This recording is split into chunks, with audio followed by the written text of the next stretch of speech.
In this tutorial, you'll use logic to make health go up and go down. Oh, Cuthbert.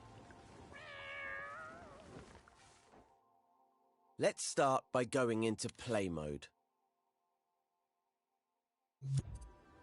See if you can get Connie across that first gap.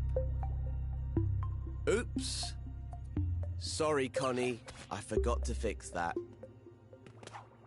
Don't worry, though. Even after falling such a long way, Connie's just fine.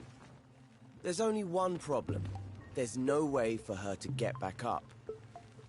What we need is for Connie to respawn on a platform if she falls. So that's going to be our next job. First, switch back to edit mode. Remember to rewind time with L3, as we always do after play mode. In order to make Connie respawn, we're going to use a health modifier gadget. We'll use it to make the floor around the platforms lethal. Health modifiers can damage or heal anything that has a health manager. And, as luck would have it, Connie has one built into her logic. Go to the assembly menu. Open it with the square button if it's closed. Select the gadgets menu, the one with the 3 connected squares. You'll find the health modifier in the movers and output section, which is represented by a box with an arrow.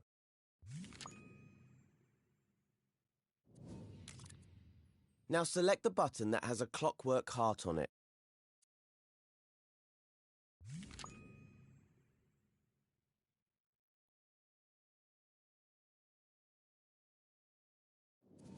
Your imp will now be equipped with a health modifier gadget.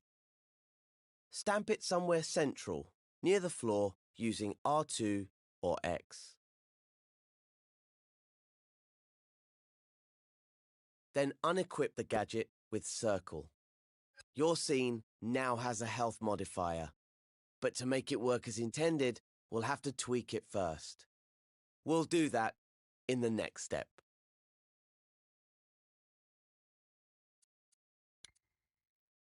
Let's go ahead and open the Health Modifiers Tweak menu. Hover over it, hold L1 and press square. Here you can set the options for how the health modifier works.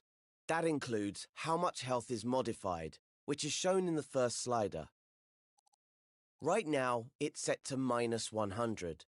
This means it will take 100 health points away from anything it affects. Just enough to make Connie respawn. The modifier mode is set to per hit, so 100 health points will be taken away when anything touches it. But since we want the area around the platforms to be lethal, we need to set the modifier type to zone. Select the zone icon with X now, then go to the Zone Properties tab so we can change its size and shape. The icon is at the top of the menu and looks like a box in a zone. Look for the Zone Shape section of the menu, then select the cube. You can use the zone sliders to make the zone bigger. Be careful not to make it too tall. The respawn zone should be level with the pink lines around the platforms. If you need to, move the health modifier gadget nearer to the floor.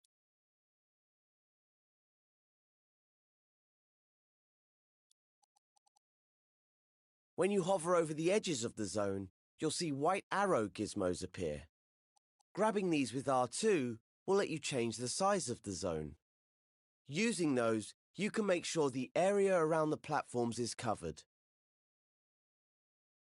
Now let's test it in play mode and see what happens. You'll see white arrow gizmos appear. Grabbing these with R2 will let you change the size of the zone. Using those, you can make sure the area around the platforms is covered. Now let's test it in play mode and see what happens.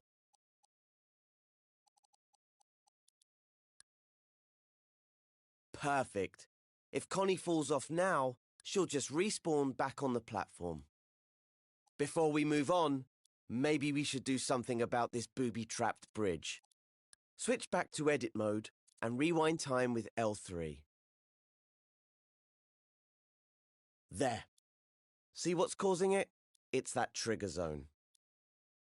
When Connie activates it, the bridge collapses and there's no way across. If you've finished the first logic tutorial, you'll know that the counter is being used to remember the trigger zone has been activated. If you follow the wires, you'll see there's one connected to each block. These red dots on the blocks are not gadgets. They show that a wire is connected to a setting in the block's tweak menu. Explore the logic for yourself. Or, if you want to move on and get Connie on her way, just delete the trigger zone by pressing triangle over it. That'll prevent any of the logic from activating. Then, once Connie can safely make it to the second platform, move on to the next step.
Now's probably a good time to show you how to add checkpoints.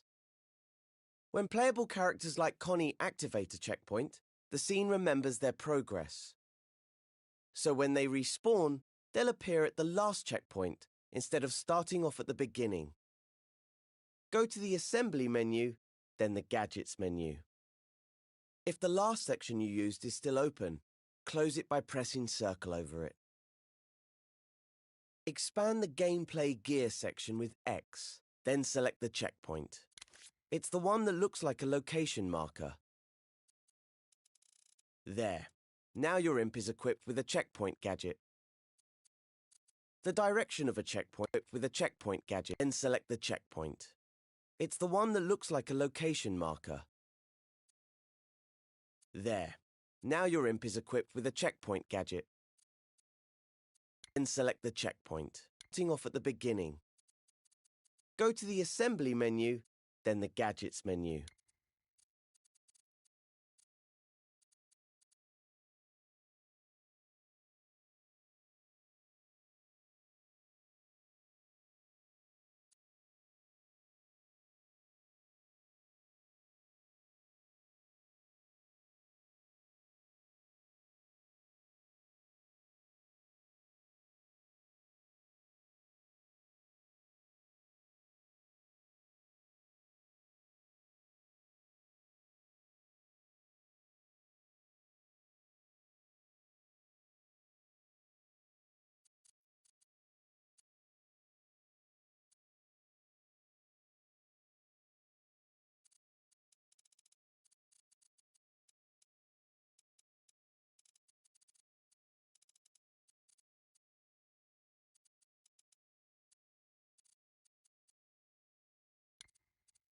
If the last section you used is still open, close it by pressing circle over it. Expand the Gameplay Gear section with X, then select the checkpoint. It's the one that looks like a location. Select the checkpoint off at the beginning. Go to the Assembly menu, then the Gadgets menu. If the last section you used is still open, close it by pressing circle over it. Expand the Gameplay Gear section with X, then select the checkpoint. It's the one that looks like a location marker. There. Now your imp is equipped with a checkpoint gadget. The direction of a checkpoint determines which way a character will face when it respawns. So make sure the front of the gadget, the side with the black outline, is facing the direction you want Connie to face. Remove the gadget from your imp with the circle button, then open the Checkpoints Tweak menu. Checkpoints use a detection zone, just like health modifiers. So select the Zone Size tab from the menu. This is set to a sphere by default, but to make sure it can't be missed, let's change it to a cube. You can use the zone size sliders to make the checkpoint cover the width of the platform. Above the gadget, you'll see a white Move gizmo. Grab it with R2 to put the activation zone where you want it. Just make sure Connie can't miss it. The white handle shows the direction Connie will face when she respawns.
Check that it's pointing the right way.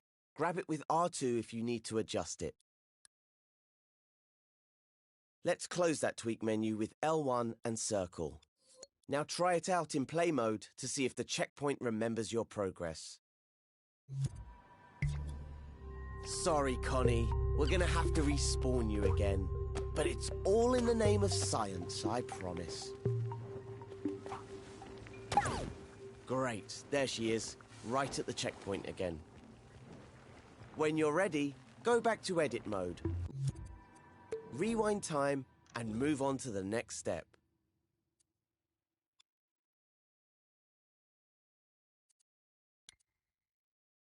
This next bridge looks a bit too hot to walk on. But Connie's a tough explorer and she's always ready for danger, so let's give it a go.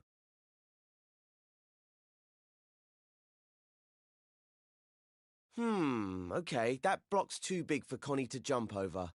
Better get her back to safety before it's too late. Let's switch back to edit mode and see how the bridge is damaging Connie.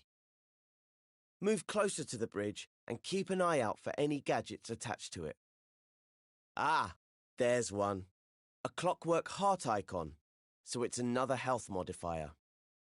It looks like, instead of using a zone, this one is attached to the bridge. So whenever Connie walks on it, she loses health. If only that block wasn't in the way, she could make it across. But what if the block itself could lose health? We could give it a health manager of its own and see how that works out. Go to the Assembly menu, then open the Gadgets menu. You may need to close the Gameplay Gear section if you opened it earlier. Then you can expand the Movers and Output section. Look for a heart icon, not the clockwork heart this time.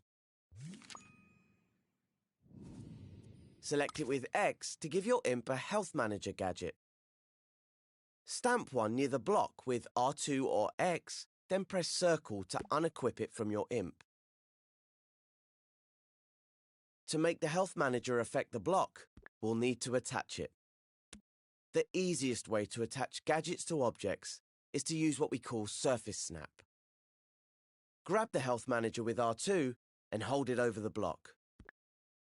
All you have to do to activate Surface Snap is hold L1 while your imp holds the gadget. This makes it hug the surface of any object you hover over. Now release R2 to attach the gadget to the block. You can also let go of L1 to stop using Surface Snap. In the next step, I'll show you how to tweak this health manager.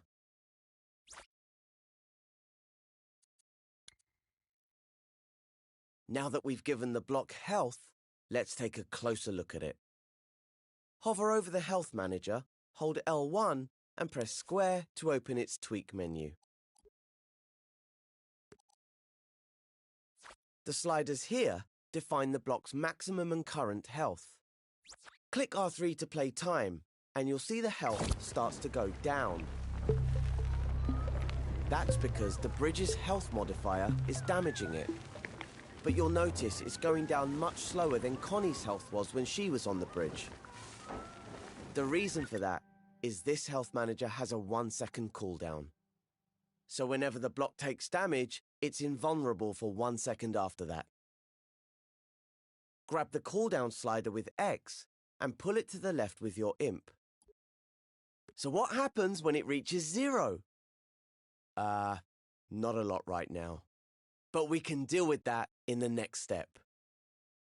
For now, feel free to experiment with the health manager settings. Start time with R3 to see your changes, then rewind it with L3 to reset the health manager. Once you're done, you can move on to the next step.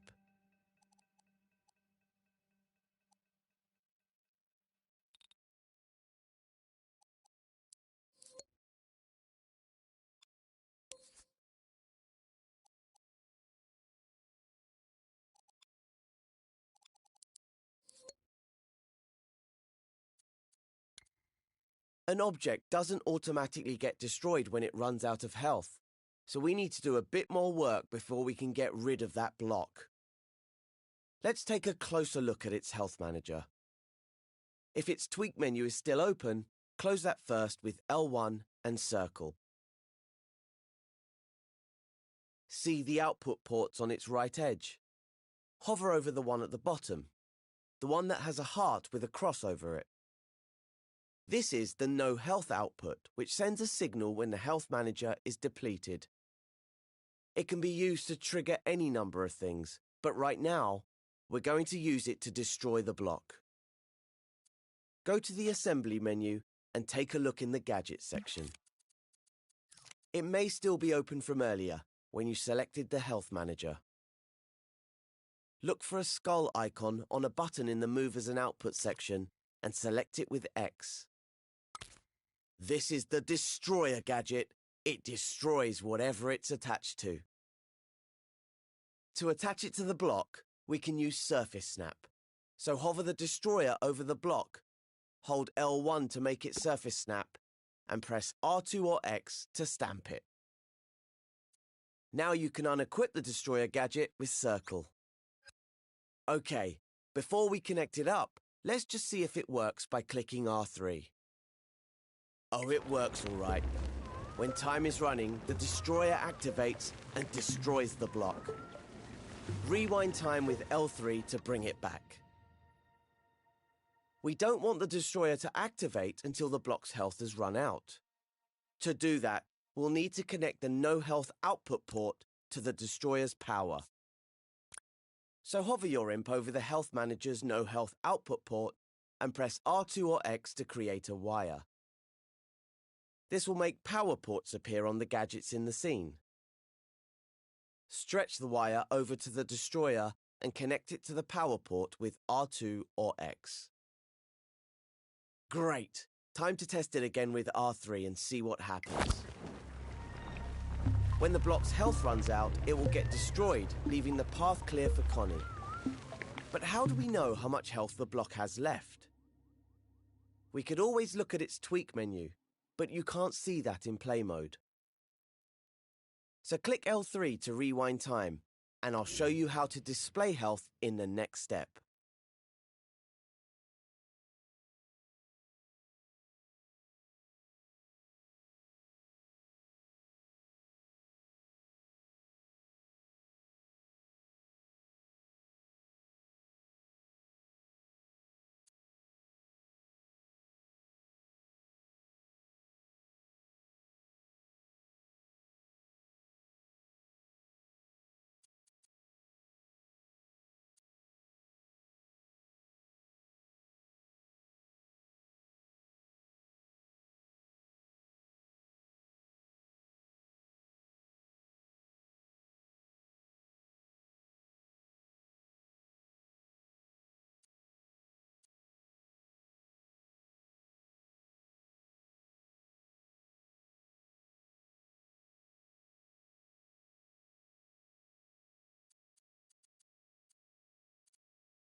If the Health Manager's tweak menu isn't open already, open it now with L1 and square. When you hover over the menu sliders and buttons, you'll see ports popping out of the side. These work just like the ones on the outside of the gadget, but there are a lot more of them. And you might also have noticed that there's another gadget stamped on the side of the block. That's a number displayer. If we connect a wire from the current health output to the number displayer's input port, we'll be able to see the block's health count down in play mode. So let's go ahead and do that. Hover over the current health slider's output port. Then press R2 or X to create a wire and stretch it to the number displayer. Once you've connected it to its input with R2 or X, you can switch over to play mode and test out the whole scene so far. Excellent. Now we can see the block taking damage until it's destroyed. Once you can get Connie to the next platform, switch back to edit mode and move on to the next step.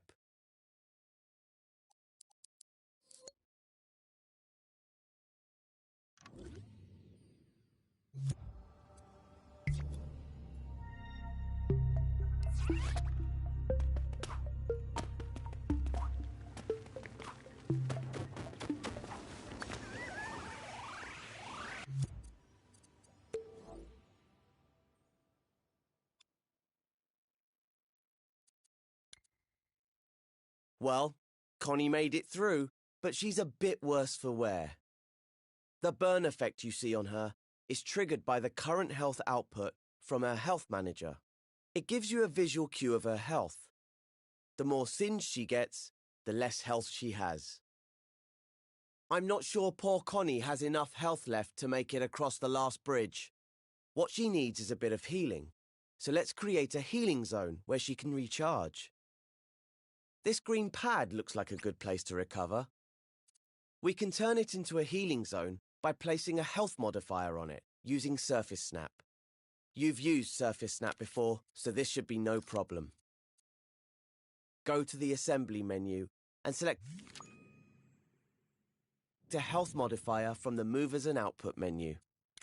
It's the one with the clockwork heart on it, remember? Now activate Surface Snap by holding L1. Then attach the health modifier to the green pad.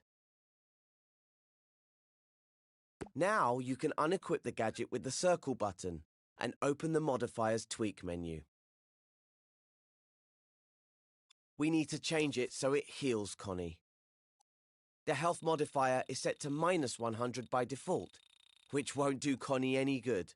She has 100 health to start with, so that will take it all away and make her respawn. Grab the slider with X, drag it right, and set it to +20.